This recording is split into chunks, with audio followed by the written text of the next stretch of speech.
Hello, people of Whiteboard Land. When you want to withdraw money from your bank account, you may visit an ATM machine. These machines have a fancy LCD display where you may select how much you would like to withdraw before typing in your PIN number to get your money. You may have noticed the abundance of acronyms in this little scenario, but you may not necessarily know what they mean. Allow me to enlighten you. ATM stands for Automated Teller Machine, LCD stands for Liquid Crystal Display, and PIN stands for Personal Identification Number. So when you say I went to the ATM machine, what you're saying is I went to the Automated Teller Machine. Yep, that's right. And when you say it had an LCD display, you're saying it had a Liquid Crystal display.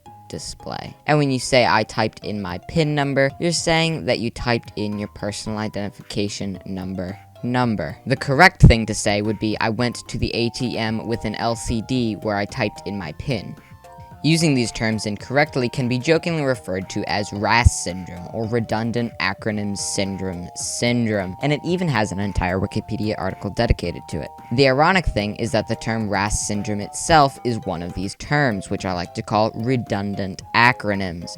But if you really love being ironic, you could call them RAP phrases, redundant acronym phrases. By using redundant acronyms, you're not only irritating any nearby grammar enthusiasts, but also wasting a lot of time. Saying ATM machine takes much longer to say than just ATM, but why do people still use these terms incorrectly if they just take longer to say? Perhaps it is for clarity. You may not know what an LCD is, but if you call it an LCD display, you at least know it is a type of screen. But if we want to sacrifice our time to give more clarity, we should at least still eliminate the redundantness of the acronyms, perhaps by calling them AT machines, LC displays, or PI numbers, so that you still get the clarity but aren't using redundant acronyms. And the whole time we've been calling these redundant acronyms, which is also an error because not all things that you think of as acronyms actually are. While PIN is an acronym, ATM and LCD are not.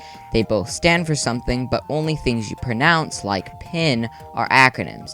If you say each letter individually, like ATM, then it is called an initialism. So NASA and NATO are acronyms, but USA and KU are initialisms. So, what have we learned?